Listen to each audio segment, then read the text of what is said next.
I once listened to somebody contemplate the alternate fate of their bird, a cute but fierce creature, difficult and sometimes very dangerous. Yet he was loved by someone willing to endure the occasional bites.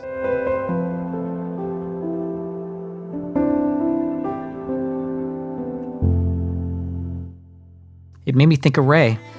I'm so incredibly glad that Ray is finally home and happy now. In a way, he kind of lived that nightmare.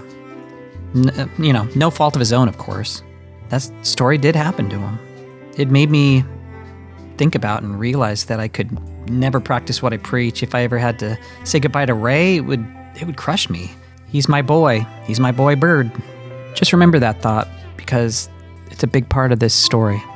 Knowing him from the beginning, witnessing his profound loss, and knowing that deep down, he's just a wonderful bird. He's snuggly. He's just a lovebird.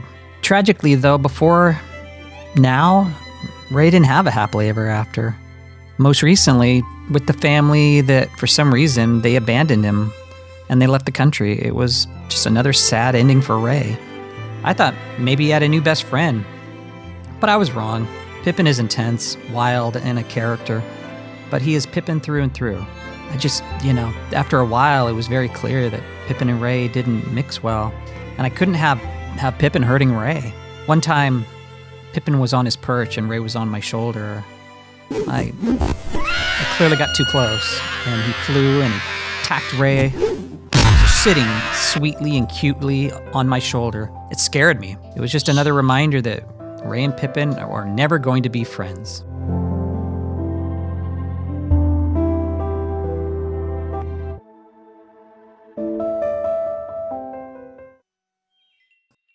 Then someone in my life decided to get a new bird to help Pippin, kind of put Pippin in his place. I didn't think it was a good idea, but I'm glad she did it, because it changed everything.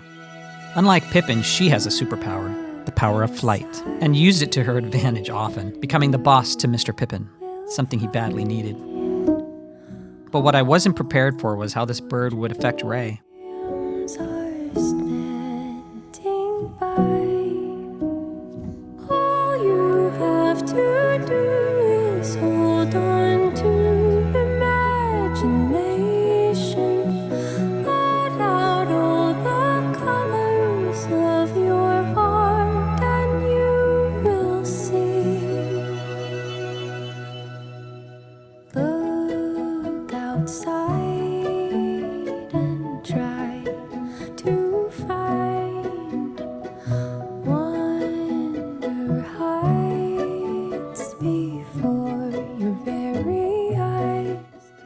Very clearly, very quickly, had a second boyfriend.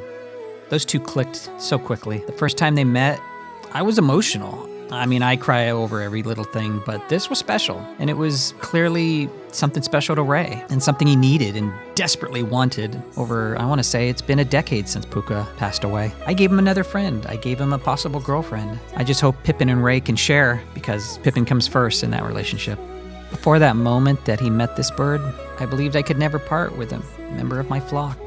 However, before he met her, I realized the true source of my emotion that day. It was the knowledge that I love him, but I love him enough to let him go. If Ray could find true happiness with another bird, I would step back. I would let him follow that path towards the bond that he so desperately craves. Even though this isn't happening, I have found peace with the thought and the realization that what's best for Ray is best for everybody.